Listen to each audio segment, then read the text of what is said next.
কৈলাসহরের ভারত বাংলাদেশ সীমান্তে বিএসএফ এর গুলিতে এক বাংলাদেশি যুবকের মৃত্যু হয়েছে। মৃতের নাম তারা মিয়া, বয়স 24। যুবকটি বাংলাদেশের মৌলভীবাজার জেলার কুলাউড়া উপজেলার 10টেকি গ্রামের বাসিন্দা বলে জানা গেছে। শনিবার গভীর রাতে মাগুর উলি গ্রাম পঞ্চায়েত এলাকার কাছে কয়েকজন বাংলাদেশি যুবক সীমান্ত অতিক্রমের চেষ্টা করেছিলেন বলে বিএসএফ সূত্রে দাবি করা হয়েছে। তাদের সতর্ক করার পরও সীমান্ত এলাকা থেকে সরে না যাওয়ায় বিএসএফ গুলি চালায় বলে জানা গেছে। এতে তারা মিয়া আহত হন এবং ঘটনাস্থলে তার মৃত্যু হয়। খবর পেয়ে বিএসএফ ও ইরানি থানার পুলিশ ঘটনাস্থলে পৌঁছায়। পরে মৃতদেহ উদ্ধার করে ঊনকোটি জেলা হাসপাতালে ময়নাতদন্তের জন্য পাঠানো হয়।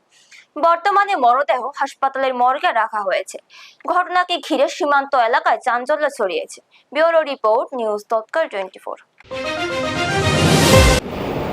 হ্যাঁ, আমি আজকে 11টার দিকে ইরানি পিএস এবং বিএসএফ পার্সোনাল আমাদের কাছে একটা ডেড বডি নিয়ে আসেন মর্গে রাখার জন্য। তো আমরা সেটা মর্গে রাখছি। মানে কি বিষয়ে নিয়ে এসেছেন কিছু জানেন কি? পিএম পোস্টমর্টম করার জন্য নিয়ে এসেছেন।